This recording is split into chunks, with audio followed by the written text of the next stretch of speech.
शिबिरानंतर doctor Babasaheb आंबेडकरांबाबत केलेल्या वक्तव्यामुळे राहुल सोलापूरकर पुन्हा वादात। आव्हाडांसह इतर नेत्यांनी केलेल्या टीकेनंतर सोलापूरकरांचा माफीनामा।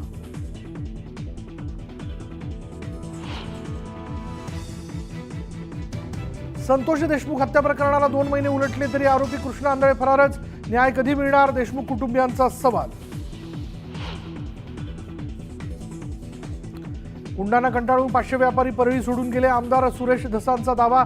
आता परळीतल्या लोकांनी सुटकेचा निश्वास सोडल्याचंही केलं वक्तव्य।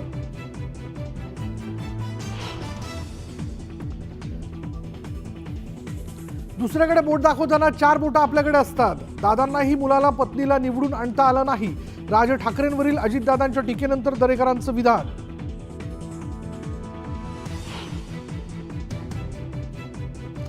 भाजपसोबत लग्नगाठ बांधली म्हणून अजितदादांना मतं मिळाली। अमित ठाकरेंवर केलेल्या टीकेला मनसे नेते संदीप देशपांडेंचं उत्तर।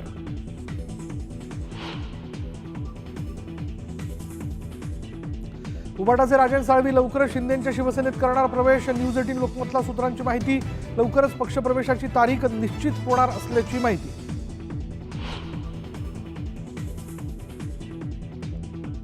दिल्लीत महाराष्ट्र पॅटर्न। आता लढायचं की एकत्र यायचं हे नेत्यांनी ठरवावं।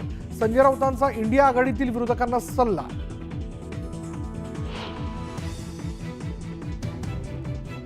मनोज जरांगेंचा मेहुणा विकास खेडकरवर पोलिसांकडून तडीपारीची कारवाई। मेहुण्यासह मराठा आंदोलनातील एकूण 9 जणांवर तडीपारीची कारवाई।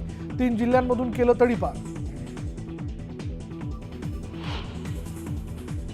कोर्टाकडून पीओपी मूर्तीवर बंदी असल्यानं माघी गणेशोत्सवातील मूर्तीचं विसर्जन रखडलं। पालिकेनं परवानगी न दिल्यानं मूर्तीकारांसह मंडळ नाराज। 24 तासात विसर्जनाला परवानगी देण्याची मागणी।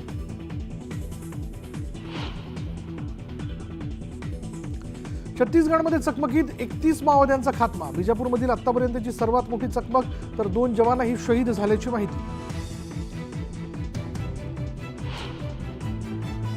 पुण्यातील नदीकाठच्या वनराईसाठी पुणेकरांचं चिपको आंदोलन। अभिनेते सयाजी शिंदे आणि सोनम वांगचुकही सहभागी।